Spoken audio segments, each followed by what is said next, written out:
MLC Sripal Reddy గారు. శ్రీపాల్ రెడ్డి గారు ఏమంటారు? కలిసారా సీఎం కలిసారా మీరు కూడా? కలిసాం సార్. ఓకే, సో ఏమంటారు ఈ ఓవరాల్ గా ఇవాళ ఇచ్చిన బెనిఫిట్స్ మీద, లేకపోతే ఓవరాల్ గా చేసిన దాని మీద? సరే, ఇప్పుడు ఉద్యోగుల డిమాండ్లలో హెల్త్ అంటే నగదు రహిత చికిత్స అందించే విధంగా హెల్త్ స్కీమ్ ఉండాలనేది ఒక డిమాండ్ గా ఉంది. ఇది మేము గతంలో ఎప్పటి నుంచో అడుగుతా ఉన్నాం, అన్ని సంఘాలు కూడా. ఎందుకంటే మీరు ఇంతకుముందు చెప్పినట్టు ఉచిత ఇప్పటిదాకా ఉన్న ట్రీట్మెంట్ ఫ్రీ ట్రీట్మెంట్, కానీ అది పనికి రాకుండా ఉన్నది. పేరుకే అది ఈహెచ్ఎస్ స్కీమ్, కానీ ఆ ఈహెచ్ఎస్ కార్డు పట్టుకొని ఇప్పుడు ఏ హాస్పిటల్కి వెళ్ళినా కూడా అక్కడ ట్రీట్మెంట్ కు నిరాకరిస్తున్నటువంటి పరిస్థితి. నాలుగు తీసుకోవడానికి కూడా పనికిరాదు ఆ కార్డు, పనికి రాకుండా ఉంది. ఎందుకంటే ఏ హాస్పిటల్లోకి వెళ్ళినా మినిమం ఒక 5-6 లక్షలు ఖర్చు అవుతుంది. మనకి ఇచ్చేది మాత్రం 1,00,000. ఆ 1,00,000 పర్మిషన్ మనము మన చేతికి కాగితం రావడానికి 1 సంవత్సరం పడుతుంది.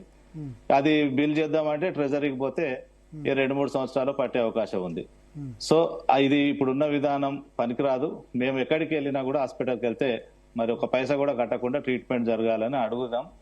దాని మీద సరే ఎట్టకేలకు మరి కేబినెట్ ఆమోదం పొందడం అది సంతోషకరం. అయితే ఇక్కడ చాలా మంది ఏంటంటే ఇది ప్రైవేట్ ఇన్సూరెన్స్ తోటి పోల్చడానికి వీల్లేదు. ఎందుకంటే ప్రైవేట్ కి దీనికి చాలా తేడా ఉంది. దాంట్లో పోలిస్తే మేము అడుగుతున్న హెల్త్ స్కీమ్ ఏదైతే ఉద్యోగుల జేఏసీ అడుగుతుందో ఆ అడిగినట్టుగా మరి ప్రభుత్వం ఇంప్లిమెంట్ చేస్తే ఇది అద్భుతమైనటువంటి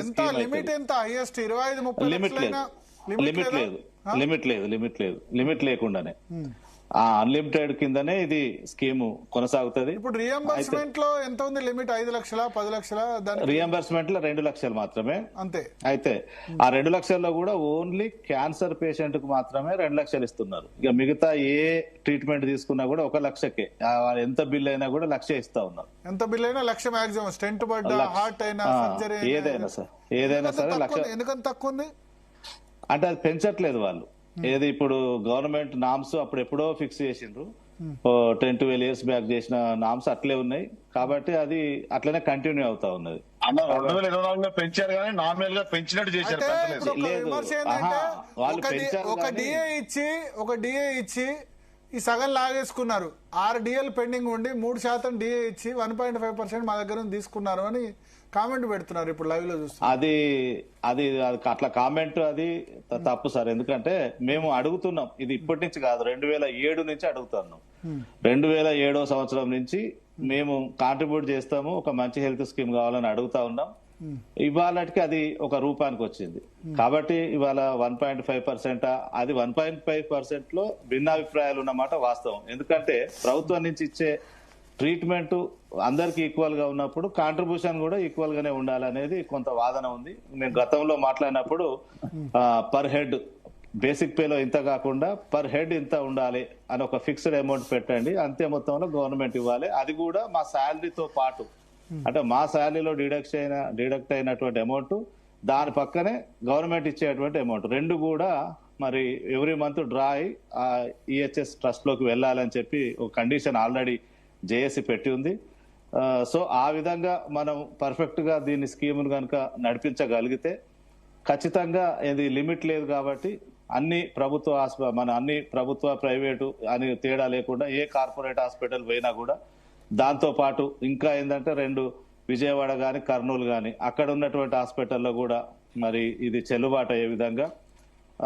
ఎందుకంటే ఇప్పటిదాకా ఉన్న స్కీమ్ ఎందుకు ఫెయిల్ అవుతుందో అంటే రెగ్యులర్ గా పేమెంట్స్ లేక, గవర్నమెంట్ ఇచ్చే పేమెంట్స్ రెగ్యులర్ గా జరగకపోవడం, అది కూడా తక్కువగా ఉండటం వల్ల, ఏది వాళ్ళకి ఇచ్చేటువంటి ప్యాకేజెస్ పెంచకుండా చేయడం వల్ల ఇది స్కీమ్ ఫెయిల్యూర్ దశకు వచ్చింది. కాబట్టి ఈ స్కీమ్ ద్వారా మరి ఎంతైతే నగదు దానికి అవసరం ఉంటుందో అంత మనం సమకూర్చుకోవాల్సి ఉంటుంది. ఆ అమౌంట్ లో సగం ఎంప్లాయీ, సగం గవర్నమెంట్. కాబట్టి ఇది ఒక మంచి స్కీము. రెగ్యులర్ గా పేమెంట్స్ జరిగితే ఇంకా చాలా బాగుంటుంది. దీనివల్ల ఏమవుతుందంటే ఇవాళ ఒక వైద్య రంగంలో ఒక మార్పు కూడా వస్తుంది. హైదరాబాద్ లో వైద్య సౌకర్యాలు పెరుగుతాయి, హాస్పిటల్స్ పెరుగుతాయి. భారతదేశంలో వైద్యం మరి హైదరాబాద్ కేంద్రంగా కూడా అభివృద్ధి చెందే అవకాశం కూడా ఉంటది. మంచి కార్పొరేట్ వైద్యం అందించే నగరాల్లో హైదరాబాద్ పేరు పొందడానికి కూడా ఒక అవకాశం ఉంటది. అయితే ఇక్కడ ఇంకా కొన్ని మనము చేసుకోవాల్సిన అవి ఏంటంటే, ఇక్కడ ఉన్నటువంటి ఇంతకుముందు శ్రీనివాసరావు గారు చెప్పినట్టు మరి కేవలం ఇప్పుడు ఉన్నటువంటి 010 హెడ్ కింద మరి జీతాలు తీసుకున్నటువంటి వారినే లెక్కేసిండ్రు ఇక్కడ. అంటే బేసిక్ పే తీసుకున్నప్పుడు ఆ 526 కోట్లు అనేది కేవలం ఆ 010 హెడ్ కింద ఉన్న వారిని తీసుకున్నారు. అట్లా కాకుండా అందరినీ తీసుకోవాలి. దాంతో పాటుగా ఇవాళ రెసిడెన్షియల్ స్కూల్స్ లలో దాదాపు ఒక 30,000 మంది టీచర్స్ రెగ్యులర్ బేసే, వాళ్ళు కూడా టీజీపీఎస్సీ ద్వారా ఏపీపీఎస్సీ ద్వారా నియామకమైన వాళ్ళే ఉన్నారు, రెగ్యులర్ ఎంప్లాయీసే. వాళ్ళని కూడా ఈ స్కీమ్ లోకి తీసుకోవాలని చెప్పి మేము కోరుతా ఉన్నాం. ఇవాళ కూడా ముఖ్యమంత్రి గారిని కోరినాం.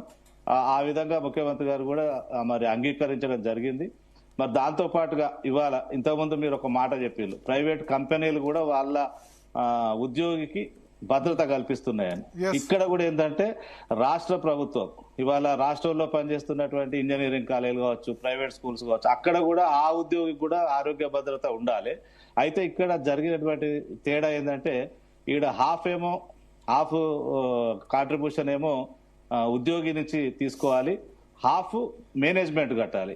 అంటే ఏదైతే పాఠశాల మేనేజ్మెంట్ ఉంటుందో ఆ మేనేజ్మెంట్ నుంచి తీసుకుంటే వాళ్ళకు కూడా, ఎందుకంటే గవర్నమెంట్ మీద రూపాయి ఖర్చు ఉండదు, మరి వాళ్ళకు కూడా ఇవాళ ఏంటంటే ఎవరైనా సరే ఒక ఉద్యోగికి తెలంగాణ రాష్ట్రంలో ఆరోగ్య భద్రత ఉంది అంటే అది దేశవ్యాప్తంగా ఒక ఆదర్శంగా ఉండే అవకాశం ఉంది.